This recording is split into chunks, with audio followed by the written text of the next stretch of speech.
برێکزێت چی بەسەر بەریتانیا هێنا و بۆچی گەل پەشیمانە. دوای تێپەڕبوونی ساڵانێک بەسەر جیابوونەوە مێژوویەکەی بەریتانیا لە یەکێتی ئەوروپا برێکزێت کە لە ساڵی 2020دا لە فەرمی چووە بواری جێبەجێکردنەوە، ئێستا ئەم دوورگەیە لە بەردەم شەپۆلێکی قورسی پاشەکشەی ئابووری و چرخانێکی توندی ڕایگشتیدایە. ئامار و راپۆرتە نوێیەکانی ساڵی 2026 بەڕوونی ئاماژە بەوە دەکەن کە بەڵێنە بریقەدەرەکانی کەمپینی دەرچوون نەکار نەهاتوونەتە دی، بەڵکو ئێستا شەقامی بەریتانی بە چایەکی پڕ لە حەسرەتەوە دەڕوان نەگەڕانەوە بۆ ناوباوشی گەرمی ئەوروپا. لێرەدا تیشک دەخینە سەر سێبەرە تاریکەکانی برێکزێت و بارودۆخی ئێستایی هیوای گەڕانەوە. یەک، کارەساتی ئابووری، باجە قورسەکەی جیابوونەوە. برێکزێت زەبرێکی کوشندەی لە ژێرخانی دارایی و بازرگانی بەریتانیا وەشاندووە کە دەرئەنجامە دیارەکانی ئەمانن. داڕمانی بەهای داهاتی نیشتمانی، ئابووری ناسان و بانکە فەرمیەکان پشتڕاستی دەکەنەوە کە داهاتی نیشتمانی بەریتانیا لە نێوان لە 6 بۆ لە 8 کەمترە لەو ئاسەی کە بڕیار بوو بەدەستی بێنێت ئەگەر لە ناوی کێتێکەدا بمایەتەوە. پاشەکشەی توندی و بەرهێنان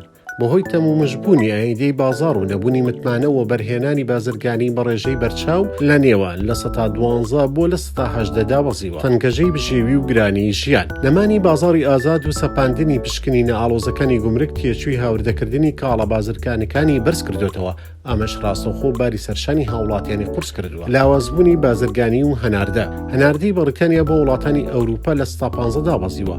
کۆمپانیا بچووکەکان بوونەتە قوربانی یەکەم. فاتورەی گرانبەهای جیابوونەوە لە بری دەستکەوتی دارایی بەریتانیا ناچار بۆ بڕی 31 ملیار پاوەند تەنیا وەک قەرەبوو پابندبوونی دارایی کۆن بداتەوە یەکێتی ئەوروپا. دوو، قەیرانی کۆمەڵایەتی، کەمبوونی هێزی کار و بێبەشبوونی گەنجان، کۆتایی هاتنی بنەمای جوڵەی ئازاد، لێکەوتەی خێرا و بە سوێی بەسەر پێکهاتەکانی کۆمەڵگای بەریتانیا بەجێهێشتووە. کوردێنانی تون لە هێزی کاردا، سێکتەرە گرنگەکانی وەک کەرتی تەندروستی نیشتمانی NHS، بیناسازی، گواستنەوە و کشتتوکاڵ بەدەست کەمی کرێکاری ئەوروپیەوە دەناڵێنن. بێبەشبوونی نەوەی نوێ، گەنجانی بەریتانیا مافی مێژووی خۆیان لە خوێندنی بێ بەرامبەر کارکردن و نیشتەجێبوونی ئازادانە لە 27 وڵاتی ئەوروپادا لەدەستدا. شکستی گەورە لە کۆنتڕۆڵکردنی کۆچبەران بە پێچەوانی سەرجەم بەڵێنەکانی کەمپینی برێکزێت نەک هەر کۆچی نایاسایی کەم بۆتەوە، بەڵکو ڕێژەی گشتی کۆچبەران بۆ بەریتانیا گەیشتۆتە بەرزترین ئاستی مێژووی خۆی. سێ، هیوای گەڕانەوە.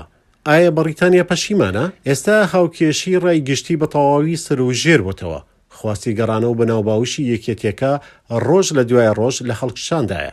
زۆرینەی ڕەهای گەل خوازیاری گەڕانەوەن.